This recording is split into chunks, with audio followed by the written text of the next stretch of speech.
Hey guys, आज quickly हम लोग डिस्कस करेंगे ओएस मॉडल होता है क्या। तो ओएस मॉडल में 7 लेयर्स होती हैं और अगर उसमें 7 लेयर में पहले एप्लीकेशन लेयर में ये होता है कि एप्लीकेशन लेयर का काम ये होता है कि जैसे अगर मुझे कोई वेब पेज रिक्वेस्ट करना है, ठीक है, तो वो web page let's say server यहाँ से सेंड कर रहा है, तो वो क्या करेगा, वो वेब पेज जो है उसके दो प्रोटोकॉल हो सकते हैं, HTTP या HTTPS। तो इन दोनों में से कौन सा प्रोटोकॉल जाना है वो डिसाइड करता है। उसके अलावा जो है, जो भी अपर लेवल में हमें इन्फॉर्मेशन चाहिए होती है कि रिसीवर जो है उसकी आईपी क्या है, अगर लेट से डीएनएस के जरिए इंटरनेट से कनेक्टेड है, डीएनएस के जरिए हमें आईपी फाइंड करनी है, तो वो सारी चीज़ें, ये सब चीज़ें एप्लीकेशन लेयर करता है।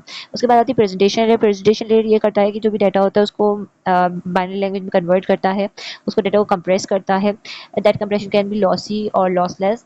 अगर हमारी लेट से कोई इमेज वगैरह है जिसमें एक दो पिक्सल हट भी जाए तो मसला नहीं है, तो उसमें लॉसी में भी जा सकते हैं। तो ये सारी चीज़ें, या फिर हमारी कोई फाइल है वो पूरी हमें सारे पैकेट्स चाहिए, हर चीज़ चाहिए, तो वो लॉसलेस में जाएंगे। तो जो भी कंप्रेशन है वो डिसाइड करता है। उसके अलावा जो है इसको डाटा को इनक्रिप्ट करता है। इसके बाद थर्ड लेयर पे आता है सेशन लेयर के। सेशन लेयर का काम ये होता है कि वो सेंडर और रिसीवर के बीच में ये चेक करता है कि वो जो दोनों यूज़र जो हैं वो ऑथेंटिकेटेड है।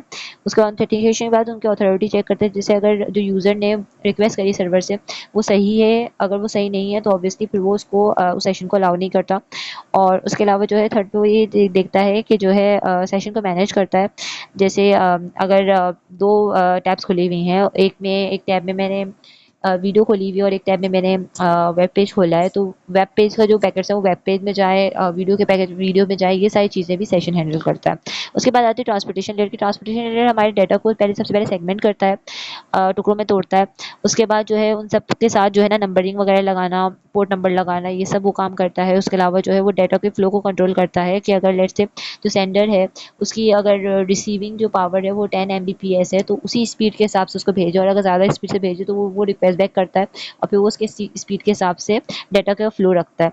और उसके अलावा जो है वो डाटा की एरर्स को भी कंट्रोल करता है। और अगर लेट्स से कोई पैकेट लॉस हो गया है, तो डिपेंडिंग ऑन द ट्रांसमिशन, अगर हमारी ट्रांसमिशन कनेक्शन ओरिएंटेड है, मतलब हमें सारे के सारे पैकेट्स चाहिए, जैसे अगर कोई वीडियो हम डाउनलोड करें, फाइल हमें डाउनलोड करें, तो हमें सारे पैकेट्स चाहिए, तो उस टाइम पे हम जो है उस एरर वाली पैकेट को दोबारा रिसेंड करवाएंगे। लेकिन अगर हम कनेक्शन लेस ट्रांसमिशन से कनेक्टेड हैं और हमें सारे पैकेट नहीं चाहिए, लेट्स से हम कोई लाइव स्ट्रीमिंग कर रहे हैं, तो लाइव स्ट्रीमिंग में बहुत सारे पैकेट लूज भी हो जाए तो कोई मसला नहीं होता, क्योंकि वो करंट स्ट्रीमिंग आपको दिखाता है। तो उस केस में लॉस भी हो जाए तो फिर वो कनेक्शन लेस ट्रांसमिशन फॉलो करेगा और एरर एरर वाली पैकेट को इग्नोर कर देगा। तो बाकी के लिए हम लोग नेक्स्ट वीडियो में डिस्कस करेंगे, तो सो स्टे ट्यून्ड।